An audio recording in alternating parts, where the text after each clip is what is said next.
প্রিয় দর্শক, আজকে আমি যেই কথাটি বলতে চাই, মৌলভীবাজার 4 আসন শ্রীমঙ্গল কমলগঞ্জ, এই আসনের মধ্যে জাতীয় পার্টির প্রার্থী জরিফ হোসেন সম্ভবত একটি কেরিশমা দেখাবে। তরুণ নেতৃত্ব জাতীয় পার্টির প্রার্থী জরিফ হোসেন বর্তমানে নির্বাচনী মাঠে সুবিধাজনক অবস্থান করছেন। তিনি প্রতিদিন সাধারণ ভোটারদের কাছ থেকে বিপুল সাড়া পাচ্ছেন।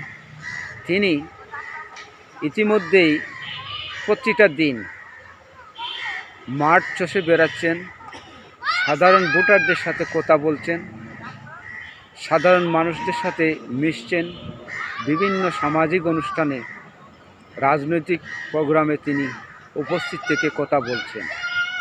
তরুণ এই প্রার্থী জনাব জরিফ হোসেন তিনি সম্ভবত একটি ভালো ফলাফল নিয়ে আসবেন নির্বাচনের দিন, যদি নিরপেক্ষ নির্বাচন হয়। আর এই নিরপেক্ষ নির্বাচনে প্রমাণ হবে শ্রীমঙ্গল জাতীয় পার্টি বনাম আওয়ামী লীগের ঘাঁটি। জাতীয় পার্টির প্রার্থী হিসাবে তিনি অত্যন্ত চমৎকার, কোনো ব্যাকগ্রাউন্ড নেই, সততা এবং নিষ্ঠাবান মানুষ হিসাবে তিনি সাধারণ মানুষের কাছে পরিচিতি লাভ করেছেন। এই এলাকায় এই মৌলভীবাজার 4 আসন শ্রীমঙ্গল কমলগঞ্জে নির্বাচন করছে বাংলাদেশের বেশ কয়েকটা রাজনৈতিক দল, শুধুমাত্র আওয়ামী লীগ বাদে। বিএনপি থেকে নির্বাচন করছেন এখানে মুজিবুর রহমান চৌধুরী, বিশিষ্ট ব্যবসায়ী। তিনি 3 বার নির্বাচন করেও এখানে বিজয় লাভ করতে পারেন নাই। এই আসনটি জাতীয় পার্টি এবং আওয়ামী লীগের ঘাঁটি হিসেবে পরিচিত।